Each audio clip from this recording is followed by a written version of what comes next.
Welcome back to What's Next Garage. Today, we're tackling a gas line. We're getting rid of our electric dryer and we're going to install a gas dryer. Our electric bills are running around $350, $400 a month. We have to do something. We have an electric hot water heater, electric dryer, and an electric stove. So today, it's gas line. Stick around. Here we go. Here we go, all right.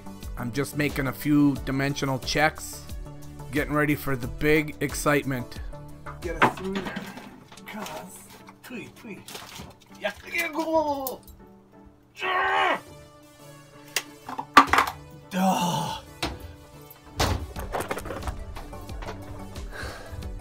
As I was digging around, this came flying out at me. Ugh. Yuck. I was digging around into friggin' insulation and that fell out. I don't even know what to do with that. I hate basements, especially the sill where the insulation is.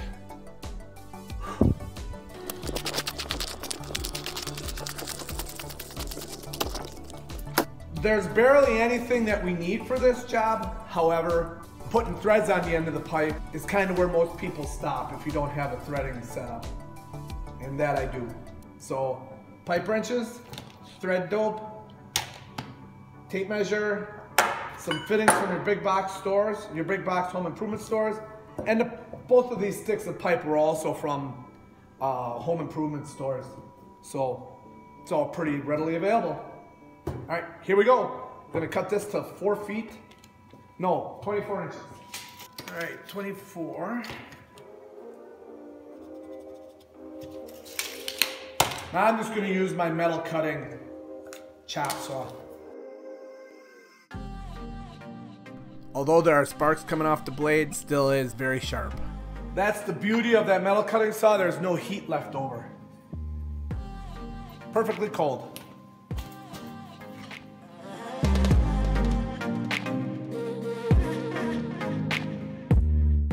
All right, so I need to grab my pipe deburring tool, die holder, big handle, and we need our 1 inch die. You can use this. This does work to cut, this pipe cutter. I have used it. All right, what else do we need? 1/2 inch die. So that should be all we need for threading.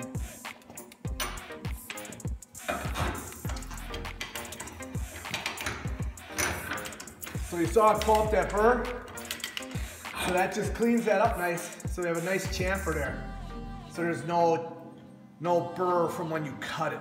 Normally when you use those pipe cutters, they leave a burr that comes down, and this just cleans that up nice.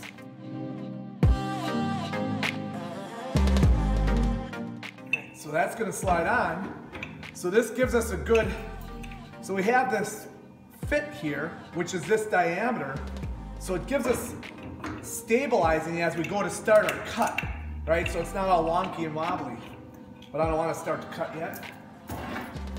Gotta get this guy out of there.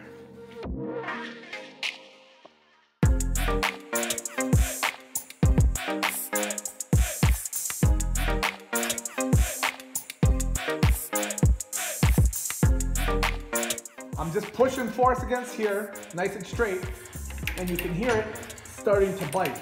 So now I'm gonna get some, and don't be stingy. Don't be stingy with the cutting oil. Lots going on in there. And then I go back every once in a while to break that chip.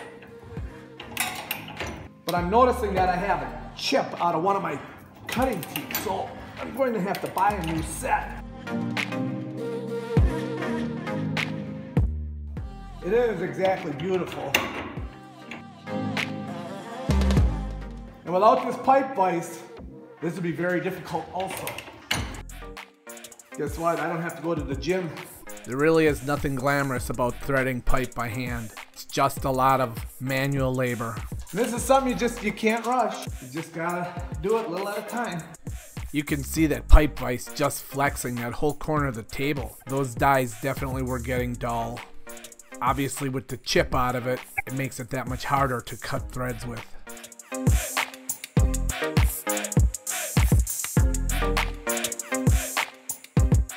Looking at these threads close, you can see some chipping out. That's not the best, that's not the most optimal situation. I'm gonna have to buy new dies for that 1 inch. We'll give it a shot. If it leaks, we just won't turn the gas on and I'll just take it back out.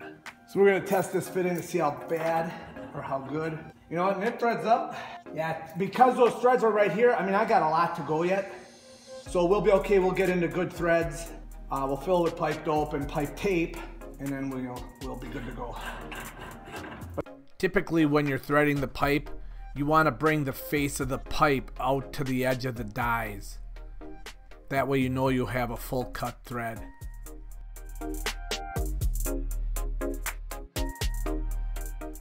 Then here we're just applying pipe dope. The pipe tape you want to wrap with the threads so that when you tighten the fitting on, you're actually wrapping the pipe tape, not unwrapping it.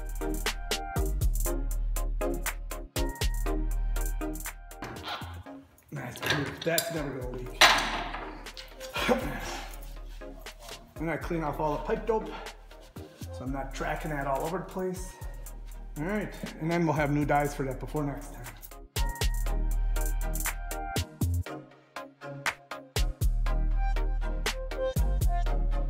We line up the cutter wheel with that. All right, around and around we go. Then we advance with the handle. Go about 2 times around and then advance. Definitely cutting 1/2-inch pipe is much easier than cutting 1-inch pipe. Plus, with fresh dies, you can't go wrong. Cut's pretty simple.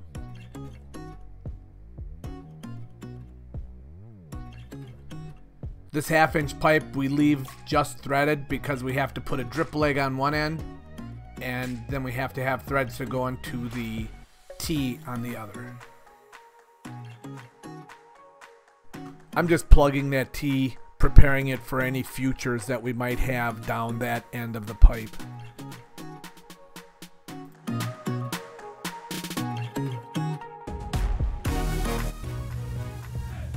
Alright, I'm gonna thread that in there, but I'm gonna try and keep myself away from the zombie mouse.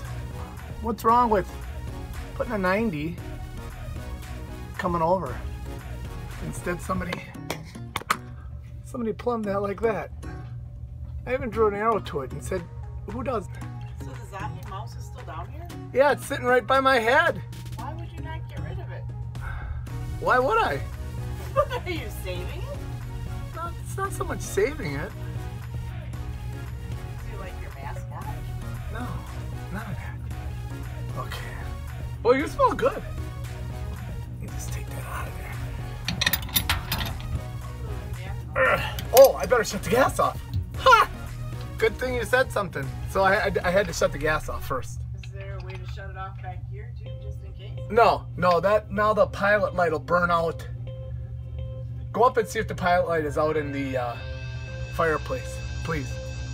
Thank you. So I got the green light. The gas is off.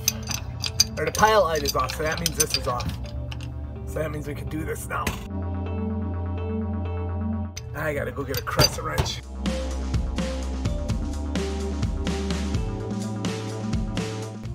Then we're going to put this in. What the heck? How did I measure that? Oh.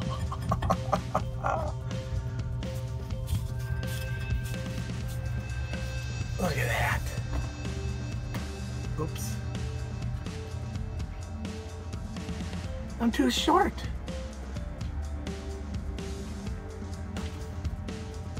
And if I leave it there, it's gonna go right into this. It'll come right across into this. And it will be no good. Up in there where the zombies come from. It's not gonna be right. I'm not gonna jiggy jag around it either. Son of a gun.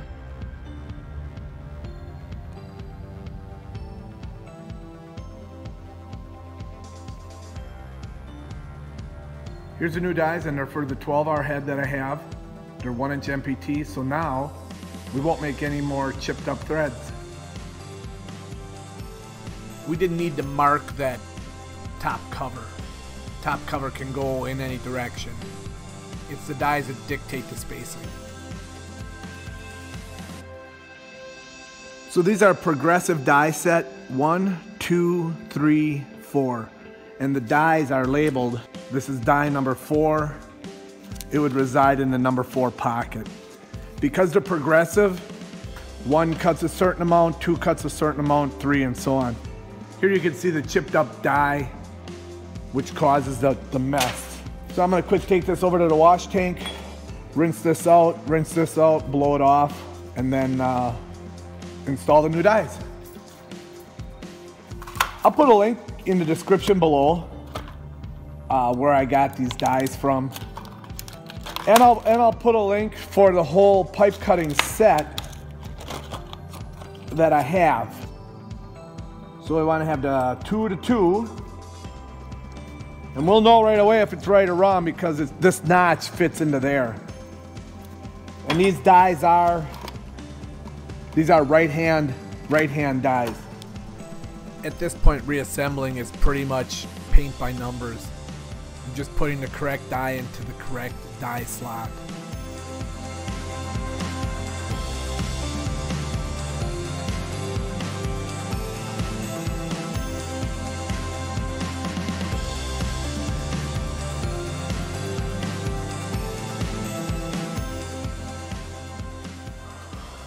Now that we got the new dies installed, you can see that, let's push it from here. You can see this movement. So we have to set the new dies to a piece of, to a piece of pipe. So I have a piece of 1-inch pipe that had manufactured ends on it, and you can see that movement. We'll take our head. I'll get on there. And we'll thread them down. So we'll go till it stops on this new one. So that's where it stops. Okay, so this is now right at the top. And we'll just snug them down. Snug, snug, snug, and snug. Okay. There we go. Now it comes up. Okay. And then she goes down. Yep. And then back up. All right. So we're just going to give it a little bit more. Just make sure. That is a manufactured thread there. All right. I'm happy with that. Let's go cut some pipe. Not pipe. Let's cut some threads.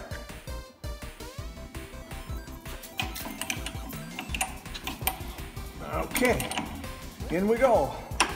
Make sure this is tight. And we got to get some oil on them brand new dies, and we got our catch pan on the bottom.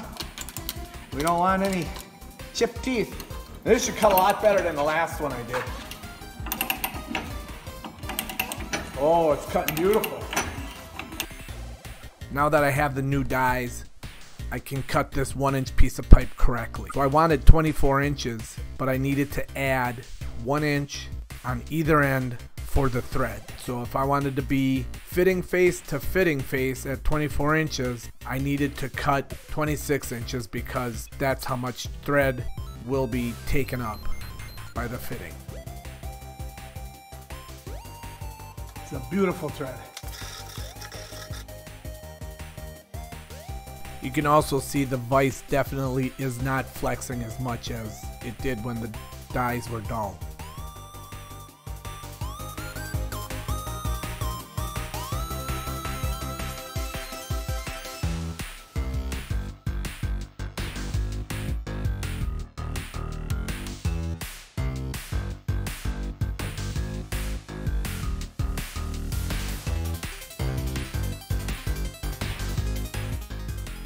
All right, so we're gonna put our drip leg on here. 1/2 inch black tee. I'll link all the pipe fittings used in the description below. These are the hangers I'm gonna use. Get them at any big box hardware store.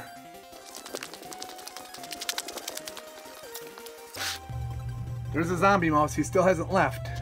Let's rotate him a little. All right, there he is, he's sleeping. That's flat. Huh, that thing is amazing. All right, that's a nice picture of the railroad bridge. Sure is a lot of flexing going on while I'm tightening that piece of pipe onto there. But tight is tight.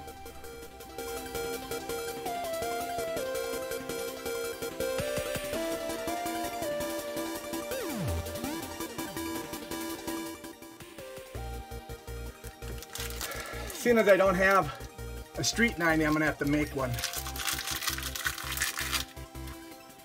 So this is gonna have to go in here, and then this is gonna have to go up here, and then this pipe will go way up here. Yeah, that's gonna work. So now we just got a leak test. I gotta go mix up a batch of soap and water. All right, this is the important part now. So I mixed up a batch of soap and water, and we're gonna dribble some on here and see if we get some bubbles. When you mix up your batch of soap and water, you don't want to go too berserk on the soap. You don't want to put too much soap in. I'm gonna do that back there, and then I'll let you know if there's any leaks. Because I can't, there's no way I can hold the camera. Plus that looks so yucky. I see no bubbles. Okay, I'll let you know how the mouse house turns out. Well, that's it. That worked out good. It's not leaking up there by the mouse house. I was able to actually get up there and get really close to it. I was on that setup. So that's all good back there. That's going to do it for this episode of Zombie Mouse What's Next Garage. As you can see, our electric dryer finally did die about 2 days after I ran the gas line. Now we have to get a gas dryer, and I have to finish off the install. Stay tuned. We'll be doing that next on What's Next Garage. Thanks for stopping by, and have a great day.